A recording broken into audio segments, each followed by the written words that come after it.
Assalamualaikum warahmatullahi wabarakatuh. Waalaikumsalam warahmatullahi wabarakatuh. Pada pertemuan kali ini saya akan berbagi sedikit pengalaman saya tentang asesmen. Ada yang pernah mendengar kata asesmen? Nah, asesmen itu adalah penilaian anak. Dalam penilaian anak pasti setiap guru sudah tahu kan di sekolah masing-masing pernah menilai anak? Pernah. Melalui apa saja penilaiannya? Ya, bisa tes tulis, bisa Karakter. ya. Penilaian pada anak sesuai KBM itu ada 6. Yang satu penilaian motorik. Motorik ada motorik apa saja yang Ibu guru tahu? Halus dan kasar. Ya, penilaian motorik, ada penilaian kognitif. Kognitif seperti apa? Penilaian tentang daya pikir anak.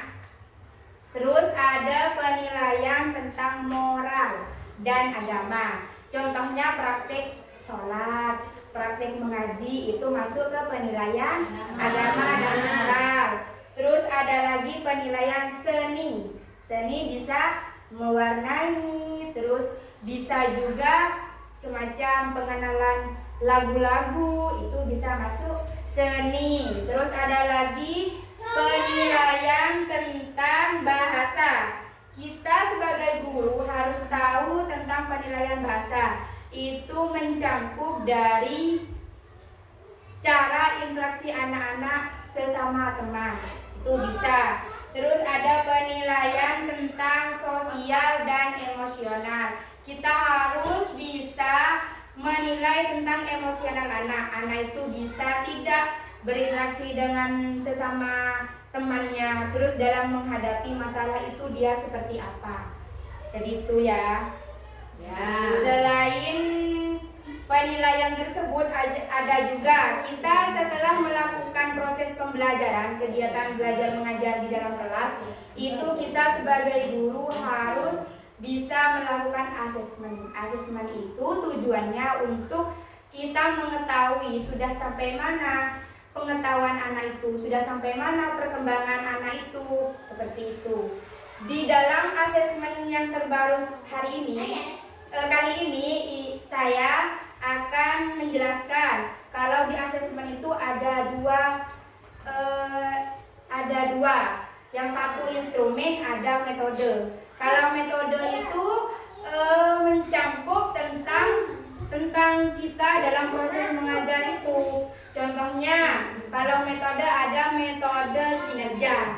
Metode kinerja itu proses kita dalam mengajar. Dalam satu hari mengajar itu tidak selalu satu kegiatan. Contohnya, temanya seumpamanya tentang hewan. Nah, dalam satu tema hewan itu kita harus mengadakan 3 kegiatan dalam proses mengajar. Contohnya, kita mewarnai gambar hewan, kita kolase tentang gambar hewan, terus lagi kita membuat bentuk hewan dari plastisin. Itu ada 3 kegiatan. Jadi untuk metode kinerja itu kita harus membedakan anak ini bisa di kegiatan yang mana. Contohnya si A ini bisanya cuma menggambar, kita taruh di metode di kegiatan menggambar. Seperti itu. Kita harus bisa memahami situasi murid kita yang ada di kelas. Seperti itu. Ya. Ini saya ada contoh-contoh penilaian. Ini contoh penilaian kalau instrumen anekdot, contoh penilaiannya seperti ini. Ini contohnya bercerita. Kita harus tahu per anak itu kegiatan tadi selama di dalam kelas itu seperti apa, kita menceritakan. Untuk penilaian asesmen ini per anak 1. Jadi seumpamanya pakai penilaian anekdot, jadi kita menceritakan satu anak 1. Si Anis kegiatannya tadi seperti apa, dari mulai pembelajaran awal sampai pembelajaran penutup itu seperti apa diceritakan di sini. Untuk yang kedua, kalau pakai instrumen checklist ini pakai tabel. Untuk tujuan pembelajarannya ini guru yang membuat. Ini tujuan pembelajarannya. Terus ini ada kriteria ketercapaian tujuan pembelajaran. Ini tinggal di checklist yang sesuai dengan anak didiknya. Ini satu anak satu. Contohnya nama anak Luna, kelompok 3B, tanggal pelaksanaan dan kegiatannya apa. Terus ini tujuan pembelajaran, ini kriteria pencapaiannya. Seumpamanya si Luna Kirana ini, anak dapat dibujuk untuk menenangkan diri, anak menunjukkan sikap sabar. Kalau seumpamanya Luna dalam setiap kegiatan yang ada di kelas itu dia sabar, sesuai dengan arahan guru, tinggal di checklist muncul. Yang tidak di checklist, yang tidak muncul nanti. Ini biasanya dua checklist, ada yang muncul dan tidak muncul. Terus hasil pengamatannya, Luna sudah bisa melakukan kegiatannya dengan sabar sampai selesai. Kan kadang ada anak yang belum selesai mewarnai sudah mau istirahat, itu kan yang tidak muncul berarti ininya di checklistnya. Terus selain checklist ada juga penilaian contoh dokumen hasil karya. Jadi kalau dalam kelas itu proses kegiatannya itu menghasilkan karya, pakai yang instrumen ini. Contoh dokumen hasil karya menyertakan foto. Jadi foto per anak ini. Setiap foto dijelaskan. Hampir sama dengan anekdot, cuma bedanya kalau di dokumen hasil karya ini ada foto dokumentasinya dan ada penjelasannya seperti itu. Habis contoh dokumen hasil karya ada juga yang dimaksud dengan instrumen rubrik atau penilaian pakai rubrik. Ini hampir sama dengan checklist, cuma di rubrik ini lebih banyak kriteria penilaiannya. Contohnya ini namanya Farel, contohnya namanya Farel, tanggalnya ini. Terus ini tujuan pembelajaran. Kalau tujuan pembelajaran ini kita tinggal copy paste di RPM-nya, di rencana pembelajarannya. Terus ditulis ini kriteria ketercapaian tujuan pembelajaran ini yang menentukan ini gurunya. Terus ini kalau yang kode-kode seperti ini terserah, tergantung gurunya mau dikasih bintang, oke, dikasih bulan terserah. Terus ini kriteria ketercapaian tujuan pembelajaran yang pertama contohnya anak dapat bermain bersama teman. Terus yang bintang 1 ini anak bermain sendiri.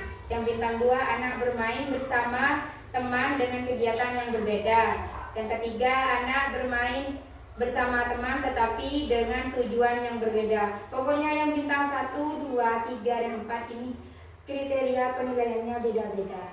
Dari tahap yang tidak tahu, hampir tahu, sudah tahu, dan melebihi dari tahu, seperti itu. Kalau instrumen dari rubrik.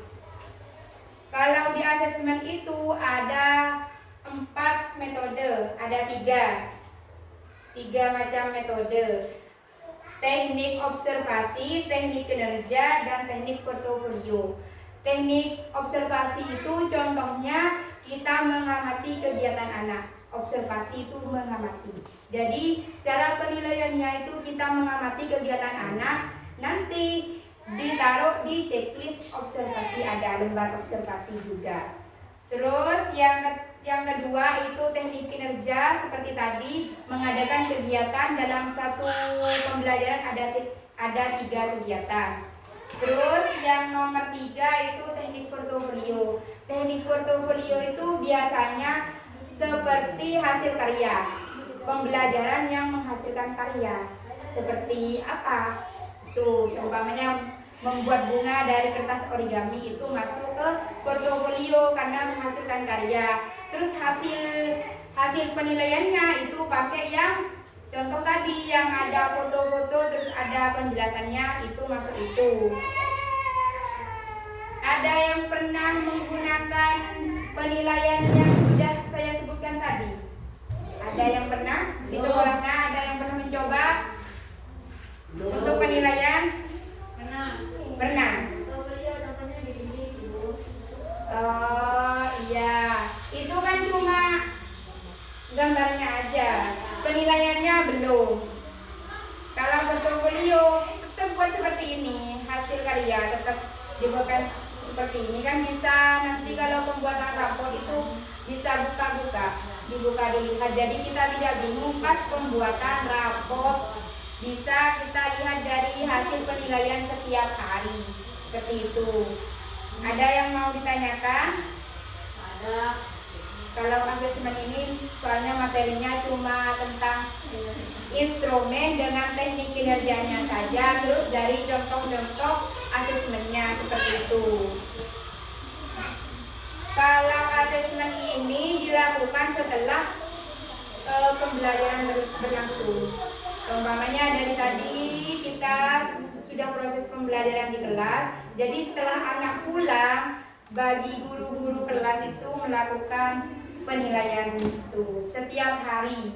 Jadi tidak ditumpuk untuk penilaian itu, tidak dijadikan 1 bulan atau beberapa bulan seperti penilaian di dalam rapor. Ini dilakukan setiap hari. Ada yang mau ditanyakan? Ada yang mau lihat contohnya? Tanya Ibu, soal penilaian kinerja. Yang tadi kan ada 3, kan dalam satu pembelajaran ada 3 tahap ya, kan? Ada yang menggambar, ada yang mewarnai, terus ada yang kolase. Itu dalam 1 hari. Iya, dalam 1 hari nanti dibagi kelompok. Seumpamanya ada 30 siswa, 10 mewarnai, 10 kolase dan 10 kegiatan lainnya. Tapi kita sebagai guru kan harus tahu anak ini bisanya di kegiatan yang mana. Kita harus mengelompokkan sesuai dengan minat anak, tidak boleh memaksa seperti itu. Jadi nanti penilaiannya beda-beda. Seumpamanya tergantung tugasnya itu. ya, seumpamanya yang kegiatan kolase itu bisa dimasukkan ke penilaian hasil karya, bisa juga. Kalau mewarnai itu mau pakai checklist juga bisa, pakai anekdot juga bisa. Soalnya cuma mewarnai kita bisa menjelaskan dengan kalimat kan. Kalau anekdot bisa kalimat seperti ini. Jadi seperti itu. Kalau seumpamanya anaknya itu tidak mau mengikuti kegiatan proses belajar, Tantrum gitu ya. ya, tidak mau masuk dalam kelas, dalam hari itu dia tidak akan mempunyai nilai, soalnya tidak melakukan kegiatan proses mengajar. Nah, kalau semisal gini Ibu, ada misalkan dari 20 siswa, ada 1 orang di situ lagi tantrum gitu, nggak tahu dari rumah apa gimana, punya masalah misalkan ya sama orang tuanya. Nyampe kelas kan nangis tuh, nggak mau ikut pembelajaran. Cara membujuknya loh, misalkan pakai apa gitu kan, menghadapi anak-anak emang harus halus banget gitu. Ya, itu tergantung dari si anak itu. Ada dengan cara kita mendekatinya. Mendekatinya maksudnya kita dekati dia, tanyakan kenapa, alasannya, terus itu tantrumnya itu kita amati. Ada yang dari rumah, ada yang dari di sekolah, maksudnya dari sekolah tantrumnya. Nah itu kita harus tahu sebab akibatnya sebelum kita membujuknya. Nanti kalau gurunya sudah tahu umpamanya dia tantrum karena uang sakunya sedikit seumpamanya, kita bisa bujuk dengan memberikannya. Tapi kita itu sebelum memberikan uang itu harus buat perjanjian dulu kepada anak itu.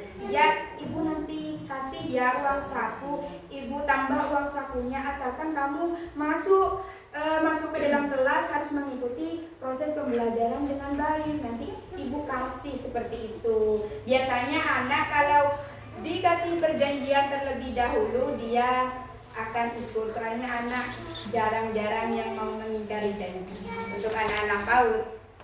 Ya, ada yang mau ditanyakan lagi?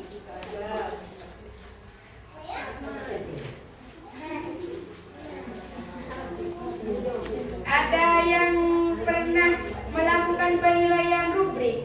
Rubrik ini lebih bagus penilaiannya, cuma ini lebih banyak penilaian yang rubrik ini. Ada yang pernah? Belum. Ya, nanti saya share contohnya setelah rapat selesai. Untuk materi asesmen kali ini sudah selesai. Saya ucapkan terima kasih untuk yang sudah mendengarkan. Nanti yang kurang paham bisa sharing di tempat lain ya. Untuk contohnya nanti saya kasih lihat contohnya seperti apa. Assalamualaikum warahmatullahi wabarakatuh. Waalaikumsalam warahmatullahi wabarakatuh.